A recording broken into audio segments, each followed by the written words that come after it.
Yeah. Okay, hello everyone, and welcome to our webinar slash chat with Dr. Ellis Parry regarding his company New Mind and his app Alfred. So welcome, Ellis, and if you don't mind introducing yourself and letting the audience know why we're here and what we're going to be talking about. Awesome. Yeah, thanks, Leanna.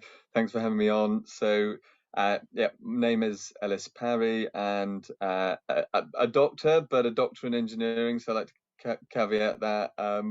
I sometimes include the title when I'm talking to other clinicians. But yeah, it's engineering, not a neuropsychologist or anything.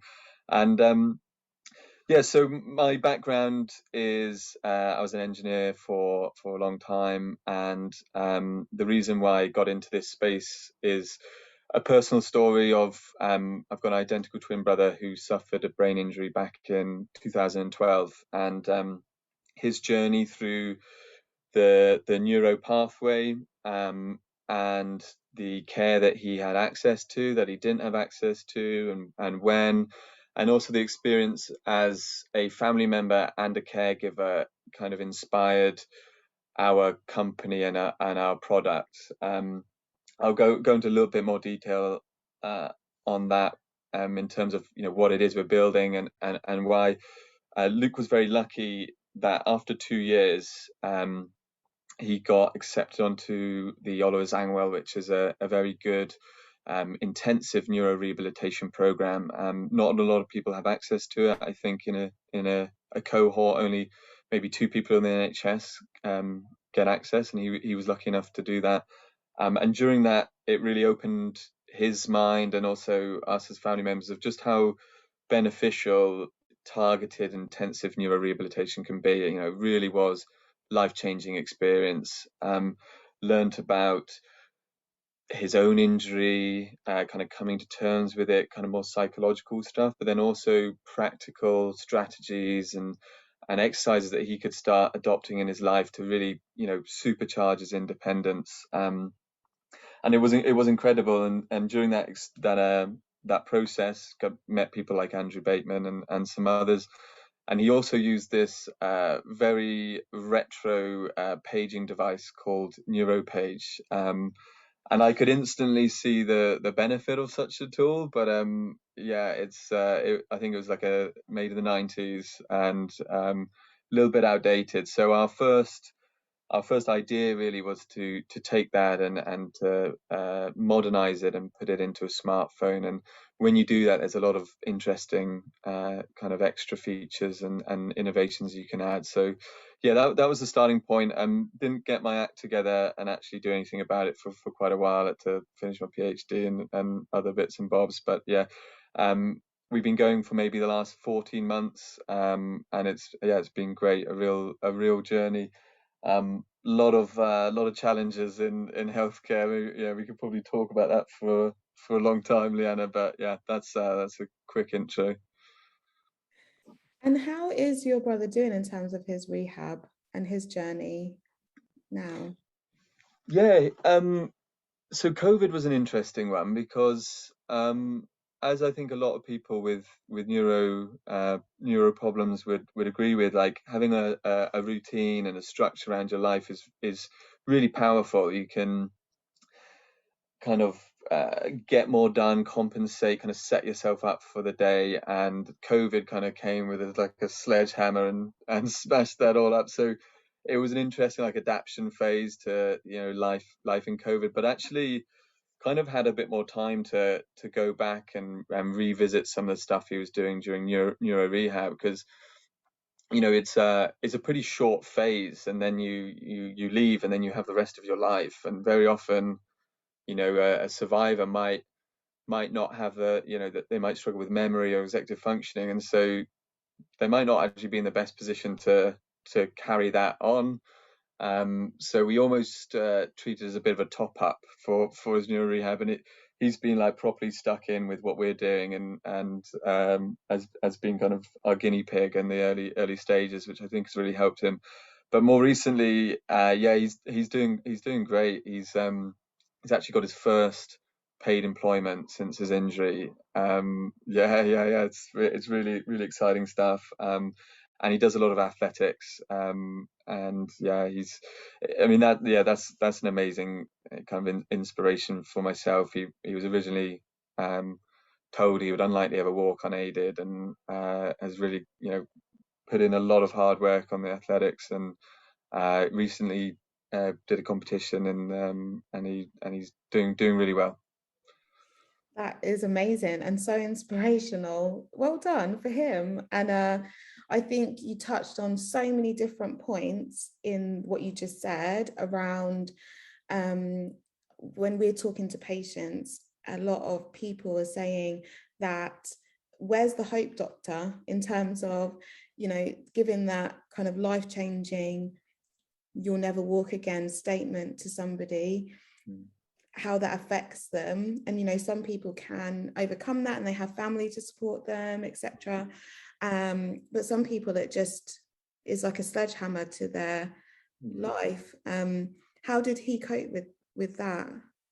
Well, to be honest, I think that happened quite soon after his injury, and he wasn't really in cognitively, I don't think he was really able to process that. So I think the blow kind of came on us as family members.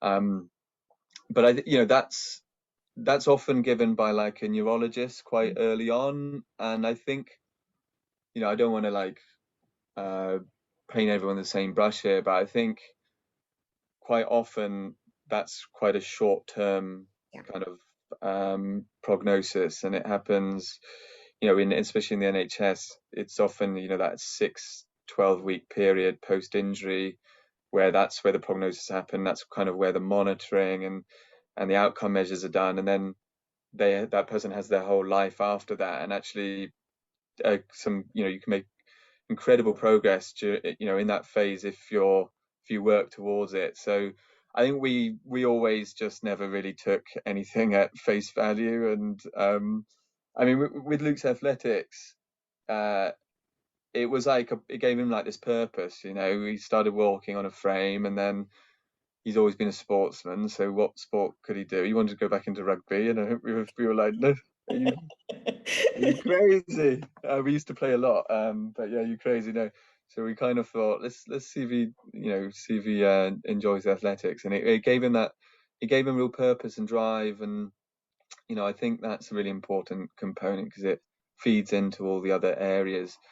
You can often tell someone to do the exercise, or do this, or do that, and it feels very much like they're just working for they're doing rehab for the sake of rehab. And when you can align that with something else that really drives them, gives them purpose, I think it kind of manifests in better adherence, more commitment, and everything. But yeah, I think it's quite easy to forget that and actually think, oh, this is their life, it's and yeah, can lose focus on that.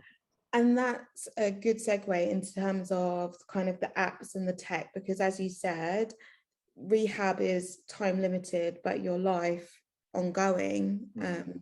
And actually, how can we empower people to be able to manage their own rehabilitation with family independently once formal rehab has stopped, is where I think the first segue for tech is in this industry. I don't know what your thoughts are on that. Yeah, no, definitely. I think there's a lot of great stuff coming out.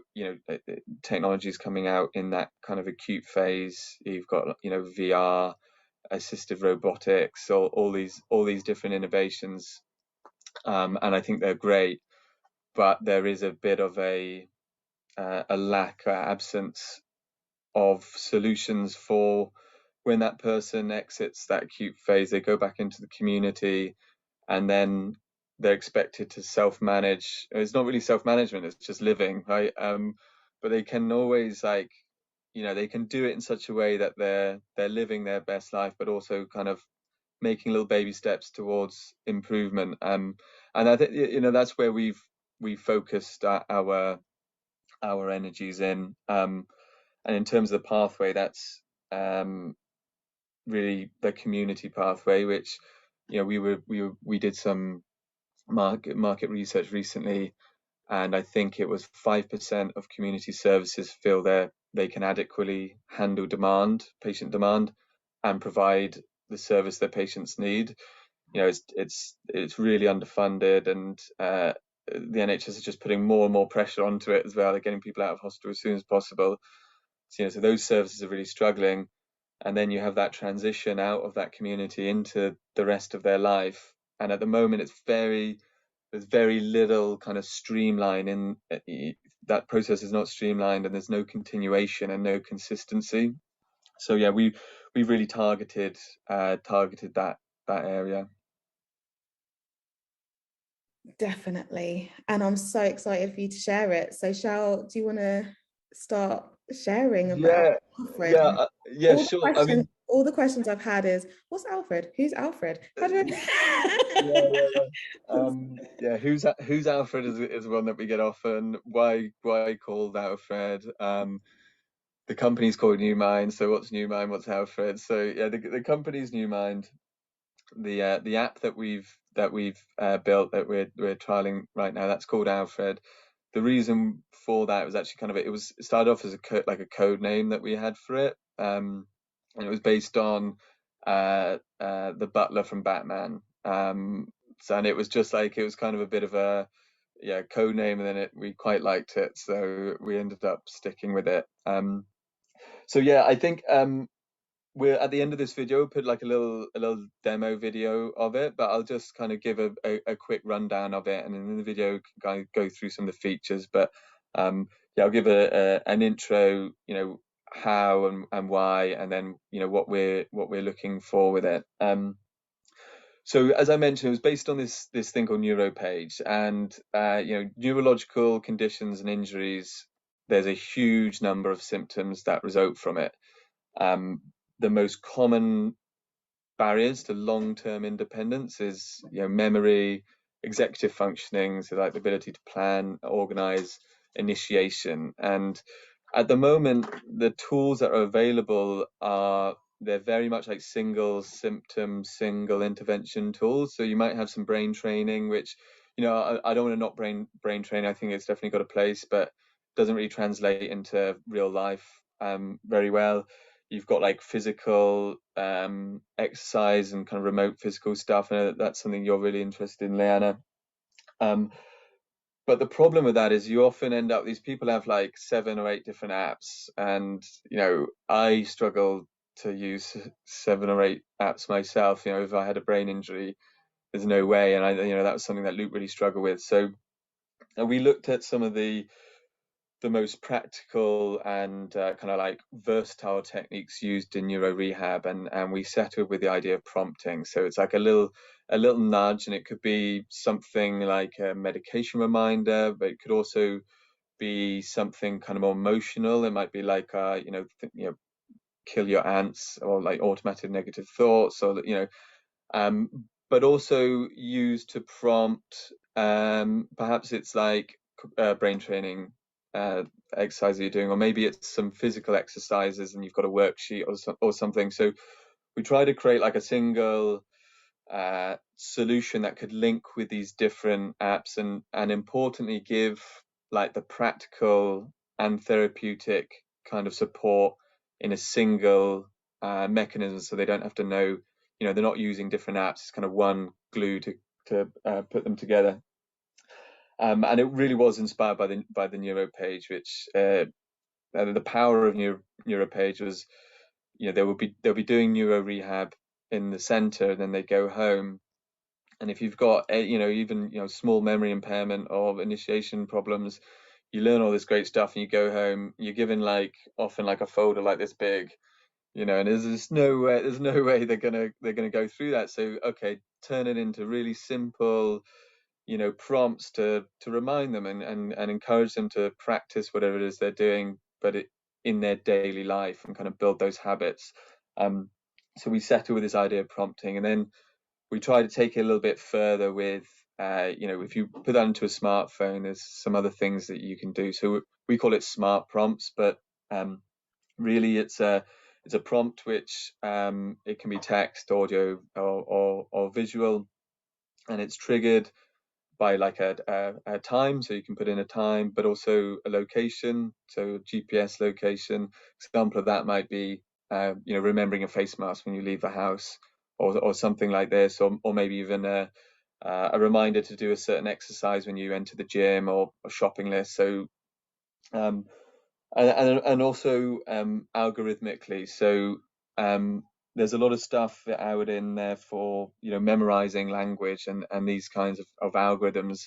And so what we did is looked at those, kind of reverse engineered them, and thought about how we can use that technique to help people with memory impairment remember better. So we've got these different ways of firing prompts, and they can be used to remember stuff, appointments, but also therapies, practical support, and then I guess often, and we accidentally kind of, when we first made this feature, it became like maybe one of the best annoying, like could be a bit annoying. We had family members can link to that individual and help them set prompts. So I've definitely taken advantage of that with my brother, of sending him a prompt in the morning to bring me a coffee, which works a treat. But no, it's the family members are often in a great position where they know maybe what their loved ones should be doing, and they can help them out. So you can set up these prompts, but also personalize them, so maybe they know what kind of language this person would need to to motivate them. So we had that linking feature as well. It sounds amazing. Yeah, it's it's still very much like we've got maybe 200 or so users that we're trialing it with, and yeah, this is why I didn't mention what we just want to make it as useful as possible to our users. So we're constantly listening to feedback and trying to improve it. And yeah, we'd love for anyone to download it and give it a try, and that will help us make it better and better as going forward. So where are you at in the stages of development with the app? Yeah, so it's like a advanced like it's mature, it's reliable and working well. No, not too many bugs or anything. And where we're at, we'd like basically increase our user number, so we've got more people to test out with and continuously improve. And then as a company, how can we develop this into something more? And what we'd like to do is give clinicians better tools to kind of augment their care in a really low touch way. So we don't want clinicians to change their current practice or protocol.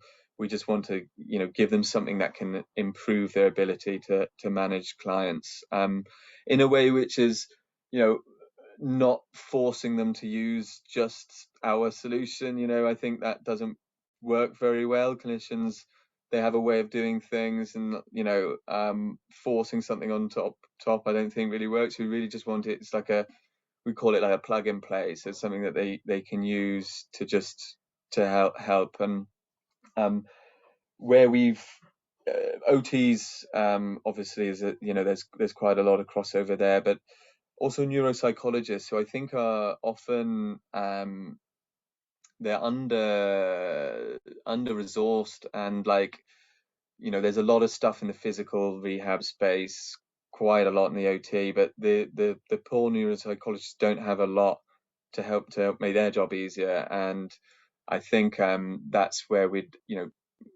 the way that our prompting works, I think that's a really unique application there that we'd like to explore further. And so are you, if a team wanted to integrate the app into their service, do you do any types of workshops or training, etc., to onboard? And then what is the support once you've onboarded?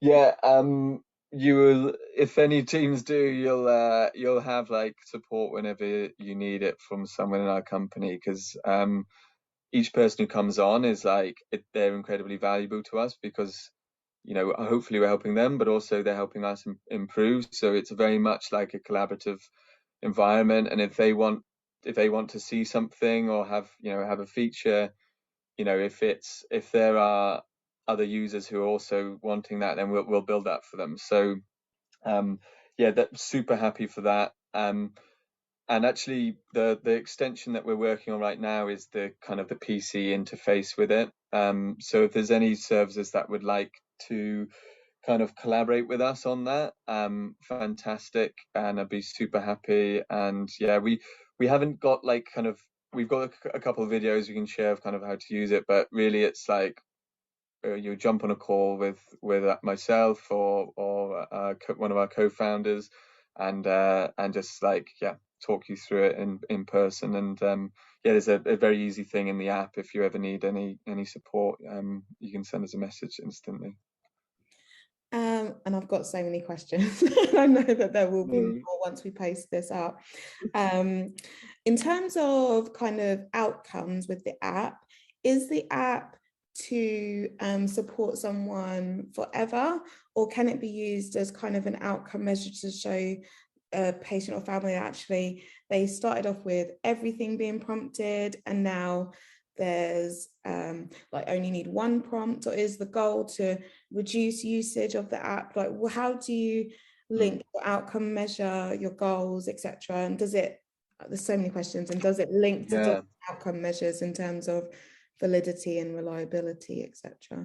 Yeah, the outcome measures are I think are really, really important and interesting field of neuro rehab, which there should be more work put into it, because at the moment there's a lack of longitudinal data, and I think it feeds into lack of funding, and not neuro rehab is often seen, it doesn't quite get that kind of, it's not got that kind of sexy factor that the acute care has, where it's really easy to measure outcomes. We're getting functional movement in this arm, so the outcome measure is something that we really want to build into the app. And we've got some good collaborations going with how to do that in a way which is patient, caregiver, clinician reported, but doesn't occupy a huge amount of time. So it's kind of low touch, using as much passive data as possible. This is stuff that you won't see in the app if you were trialing it, but would be rolling out over the next few months. So having outcome measures, we really want to have that in. And if you imagine, during the time that someone has with a clinician, that's great, can help the clinician gauge maybe what therapies are most effective, where someone is struggling the most, and where you can kind of focus the efforts.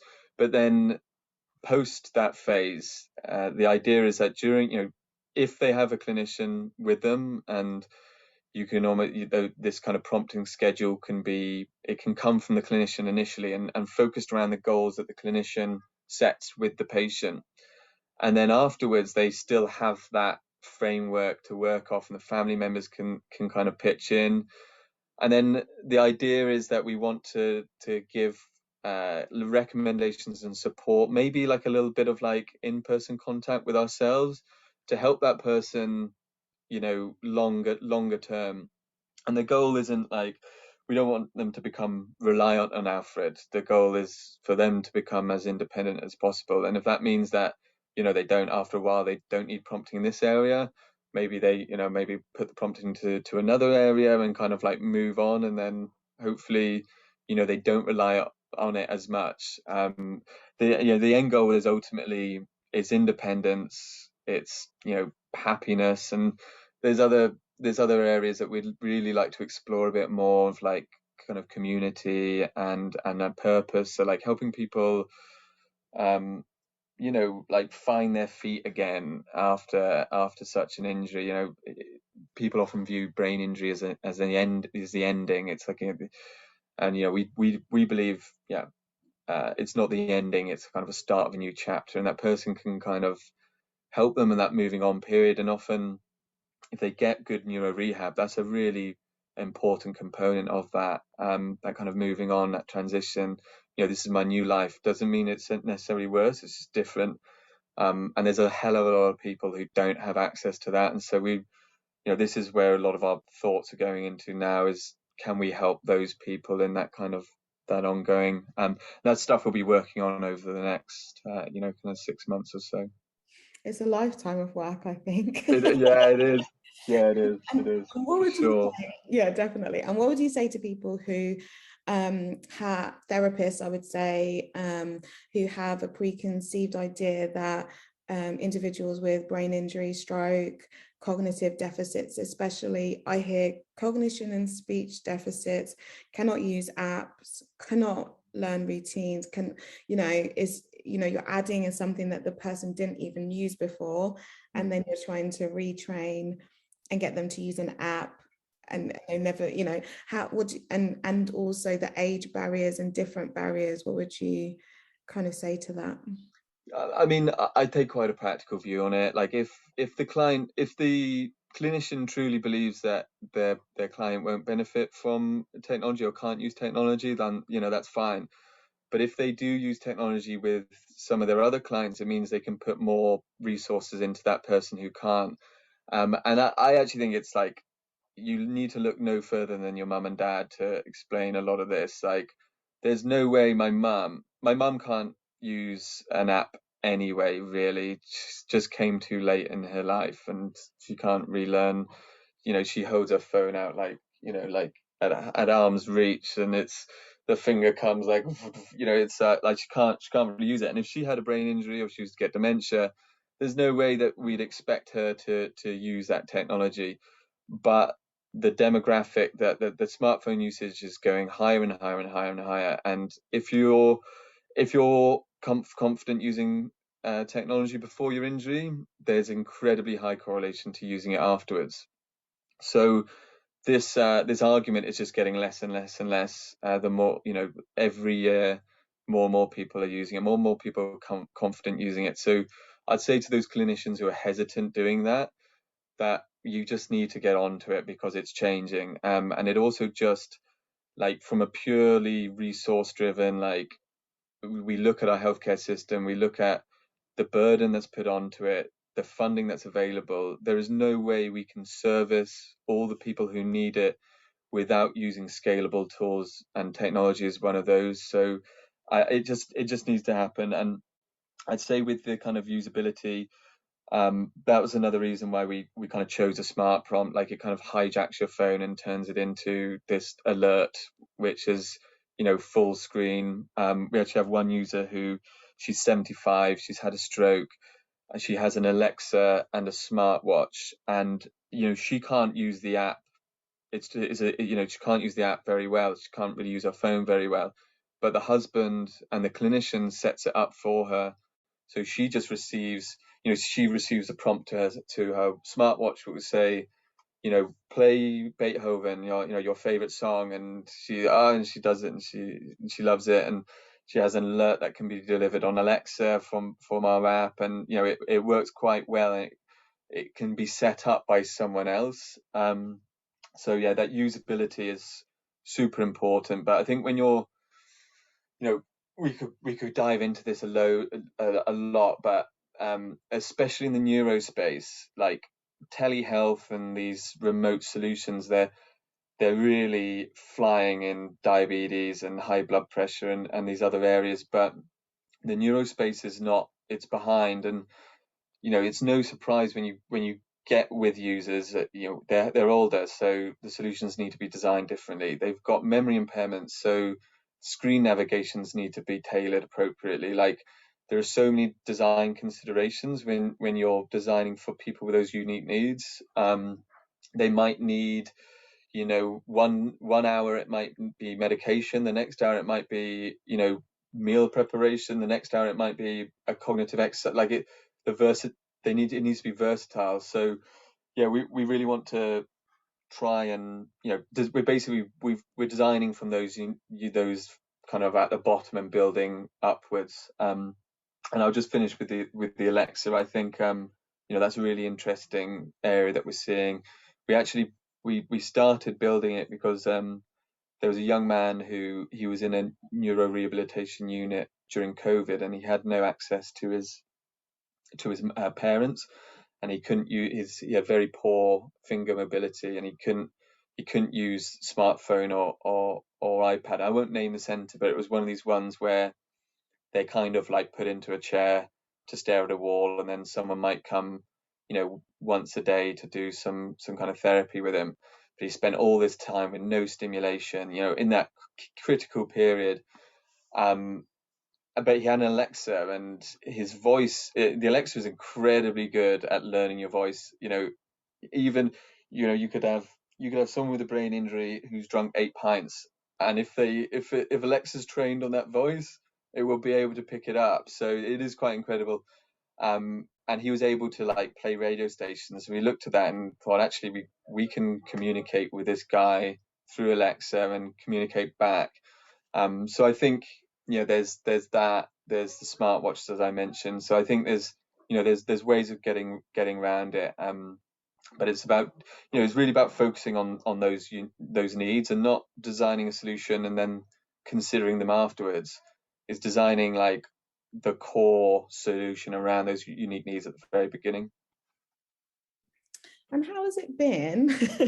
I'm saying this very loaded because I know the answer. How has it been developing a solution in the neurospace? How easy has it been? Yeah, you probably can't see, but I've got a lot more grey hairs. My bags under my eyes are probably bigger. It's tough. I'd say healthcare in general.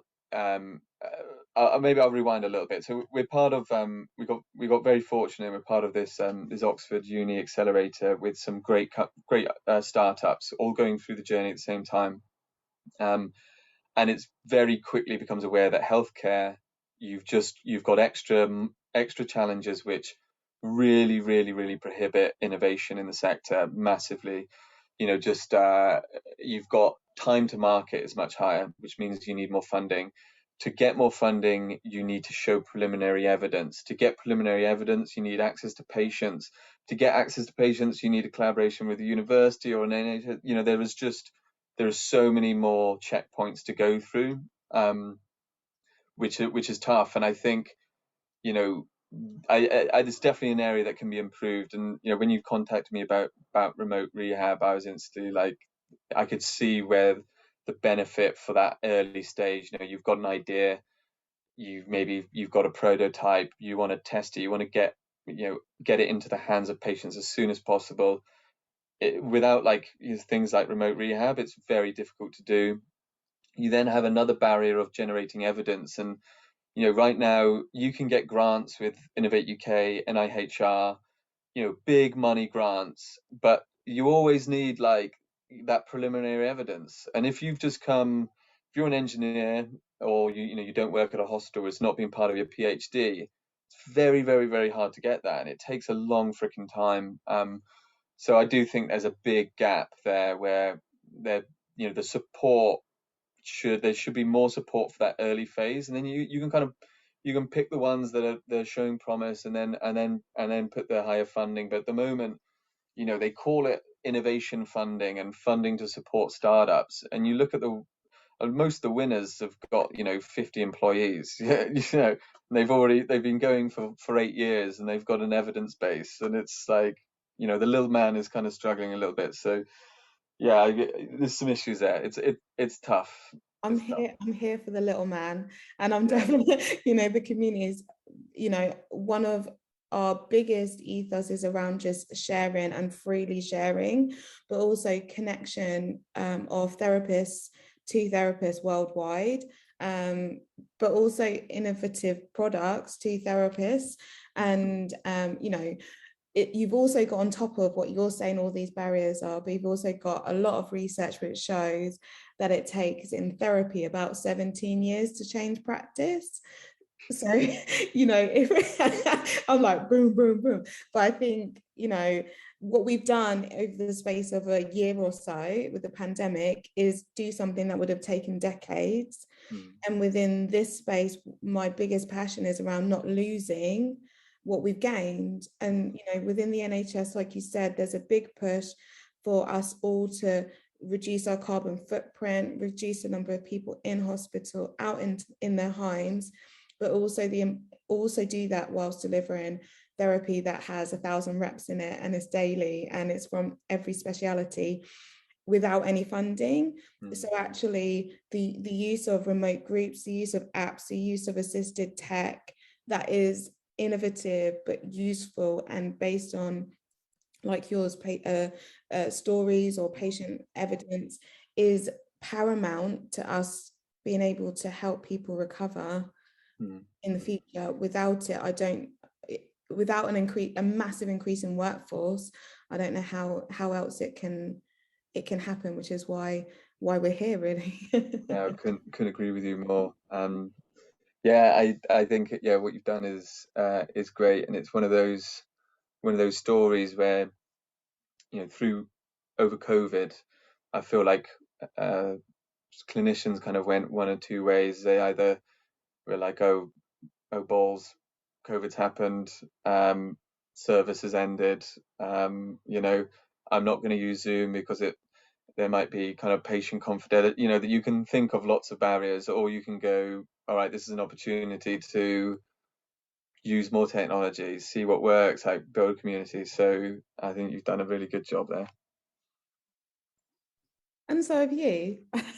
I think as well, one of the questions people will have is, when you're trying to ask your trust or embed it into your trust, they're asking for, benefits realization. So how's this going to help us? How's this going to help us reduce admissions? And I think, one of the things that popped into my mind was around discharge safety, especially in the community. One of the biggest areas we have now, especially in stroke, is patients who cannot manage at home cognitively, going into interim care beds, or because they won't be able to manage, and then, like you said, being put in these places where they're promised rehab, but they're actually sat facing the wall, so they can walk in and come out either, and I'm going to be honest, either die there or completely reducing their in every ability and also their quality of life. So I could really see, in terms of discharge safety, this app being, really utilized in that area. But I think when, not to tell you what to do, but I think when we're trying to embed it into services, is helping those services develop their KPIs and their business case and their benefits realization. How is this app or this tech that I want you to invest money in going to help the hospital reduce admissions, readmissions, keep people at home, and keep people safe? I think that's because those are the costs that we as therapists find really difficult to realize. We can say, oh, this app is going to help with their outcomes and their quality of life, but real hard cash is what trusts really want to work on. Yeah, no, that's super interesting, because this stuff isn't very transparent with if you're trying to get something into a trust or applying for a grant, which is augmenting, say we're trying to improve efficiencies in NHS, it's quite difficult to get your hands on the data. I think hospitals have a much better, inpatient hospitals, they've got a much better grip, but we tried to do some research into community services, like, literature, and it's just impossible. I spoke to some people from British Psychological Society, and they were like, oh yeah, we've been trying to look into a couple of years, like it's really unknown. So we, in the startup world, it's called like a bottom up approach. So if you're analyzing a market or an industry, you can take like a bottom up or top down. Top down might be like, there are 230 community services, this number of patients, and then try and get your hands on KPIs, like maybe this amount of in-person contact time, this, but the really, that data doesn't exist. You guys are too busy trying to deal with all those patients and stuff, so it's understandable. And a bottom-up approach is what we've taken, is gone to community services and ask, how many patients do you see? How long do you spend on tasks which you feel could be automated? How long do you spend driving? How many contact hours do you have with your patient? How long do you spend preparing for those? And then you can start building quite a good picture. And there are some, especially in the community services, that you always need in-person, face-to-face contact. Like, that's never gonna go. But some services spend up to 40% of their time driving, and it's just, it's crazy. Obviously carbon footprint, but just if the amount of time that could be spent in other, even if you were to reduce that by like 20%. And then you're starting to talk we hope anyway, you're starting to talk the language of the cost savings. But yeah, we did some modeling of, if you could reduce the just the travel time in community neuroservice by 50%, you could save 120 million. That's it. You do with just that. And so there's, and it would be great if that data was made more available, published, and we'll probably publish some of the stuff that we've done on it, put it on our website or something at some point. We've got time just to share with other people, because it's difficult to get hold of. And if you want to, it's not enough to say, our users like the app, and it improves people's confidence and self-management. There we go. Okay, nice, but where's the save us money, or prove a capacity, or whatever it is. Yeah, definitely. Okay, so I mean, we could talk forever on this topic, but I think one of my final questions is around what your vision is for Alfred and your company moving forwards over the next 5 to 10 years. Yeah, it's we want to improve the independence, happiness, and functioning of these individuals. But I think that's very easy to say, and kind of maybe make that a bit more tangible. And we've looked a lot at the private sector, and just the amount of care that those individuals get compared to the public sector.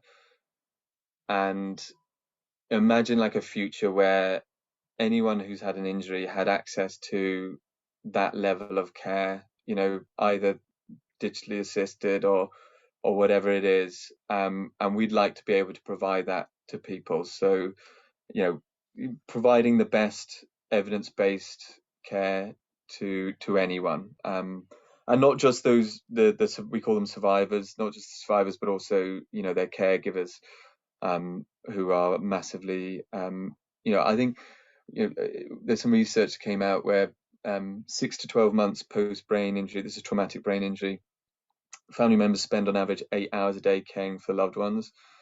But that time, all that, the equivalent of that cost as well would be, I think, over 60%, I think, of social and healthcare costs. If you were to pay them a minimum wage, the family members, it would account for 60% of total costs. That's a huge amount of resource, and it's not obvious, but because those people are caring, it means that they're not contributing towards the economy as well, or less, and stress and all this other stuff. So I think that's another one of our vision is, giving caregivers the confidence and knowledge to go beyond just that basic care. And imagine if those 8 hours were instead, just caring for basic needs. Imagine if that was an investment in that person's independence. I think it would be a very different landscape. Amazing. That's a great place to end, I think. So where can we find more information about Alfred in terms of website, social media handles, app store, all of that type of stuff, and your contact and everything? I know they can find you on the remote rehab community, and they can inbox you, your Ellis on there. That's all good. So yeah, super happy to talk to anyone in this field at any time. On our website, there's some more information, www.newmind.co.uk. There's a contact us form on there. You can email me directly. It's ellis@newmind.co.uk. How do you spell New Mind so that everyone? Oh yeah. So I should have put it up my rename. Maybe I'll do that quickly. It's Neumind, and so I'll put it here. And the Germans call it Neumind, which is a little bit frustrating. There you And go. yeah, LinkedIn, Ellis. I'm just getting to grips with Twitter. I'm a bit of a slow mover on there. But You are. But I've I shown you the power of Twitter. I know, but all you clinicians are on there, so yeah, I've got to get on there. It's just when it first came out, I was like, it's not another one. I'm not going to invest in, and it's just got more and more. So yeah, I think it's at Dr. Ellis Parry on there. And yeah, that's the main handles. But I'd be very happy to chat with anyone. Reach out anytime. Thank you so much. And I know that you're going to be talking at our conference as well and sharing the app. And also we're going to be posting in the community the link to some videos of the app. So yes, and obviously to be able to access this recording, you have to go into the community and join that at www.rrc.live. But thank you, Ellis. Always a pleasure to talk to you. You too, Leanna. And you're doing a great job. Keep it up, and looking forward to our next conversation. Amazing. Thank you.